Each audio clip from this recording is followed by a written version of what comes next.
Thousands of business people, university students and high school students slave through years to acquire a certificate at the end of their endeavors. The question is, does this certificate reflect their gifts and talents? That is a question that is posed in the class tonight. Welcome to the program. Joining us now is Professor Humphrey Oborah, Head of Missions DALC. Professor, welcome to the program. Thank you very much indeed. All right. Education. It's changing. And as we move from the 21st to the 22nd century, clearly our models of education must change with them. Of course, many employers deem certificates to be important. Why don't you give us a few comments on this? Well, the idea of papers came many years back because during that time, anything recorded on paper in the form of transcript or certificates clearly correlated with the skills and knowledge that was acquired in a classroom. As technology has made us advance in the production of certificates and relevant papers, it has become very difficult to know whether what is being presented to you correlates with what was actually acquired in the classroom or in the workplace. And so, with that kind of scenario, it becomes very difficult for somebody to know whether the person coming to you looking for employment is qualified or not. Now, this is very widespread, especially in Africa. And one of the things that we must do away with when we exit the 21st century and embrace the 22nd century, we must define a new model that gets away from the deception of papers into the realities of skills and knowledge.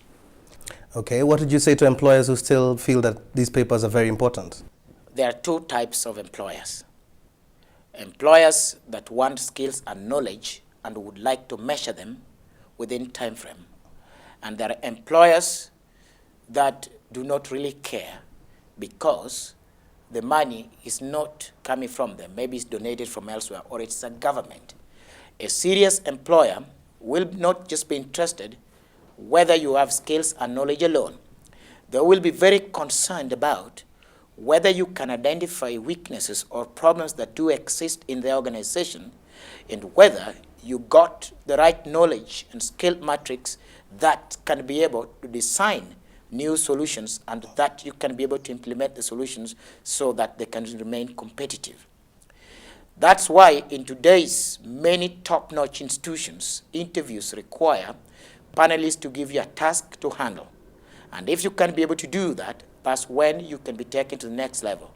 We got very many cases where people have not yet even qualified, but they have indicated that they do have other potentials which are beyond education. They've gone for interviews and they've beaten flat those who presented huge papers.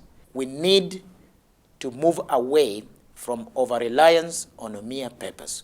We need to define and align ourselves in Africa especially with the new models of education that will make us improve from the many difficulties that we keep talking about, especially in Africa, where every news or newspaper or TV is about how we are failing. And I think we need to embrace that quickly. How about the graduates who still peg their futures on these papers? I need to advise people that education is not very complicated. Education is not in a classroom. Education is with you wherever you're walking. As a matter of fact, your teacher only needs to guide the flow of energy of knowledge to some productivity. Any intelligent person can now know that if you only acquired papers and you hope that you're going to get a job, then you are really fooling yourself. In fact, you've not done your homework of investment. Because we now know that if you're spending hundreds of thousands, millions of shillings for the education of your child, selling your cows, house, using all the money that you've been saving, and then your son is going to be confronted with a newspaper advert saying that they require somebody with an MBA with 7 years working experience and must have worked in a reputable organization which is of this cadre, then a chill needs to go down your spine that you might not get that job. We have now known a number of graduates that are pushing wheel carts. We have seen a number of graduates roasting maize, doing all kind of shoddy jobs because they got to survive. They do have papers, though, but the papers can't work for them. And this is the folly of the wrong dream of education. And this is, again, a new reason why we need to encourage our young people not to think job seeking. They need to think job creation. And I think this is essential for a continent like Africa. There is a growing number of Kenyans fresh from universities with hopes of landing well-paying jobs as soon as their names are read on their graduation day. But that hope fades with every job application that has not been returned with an answer.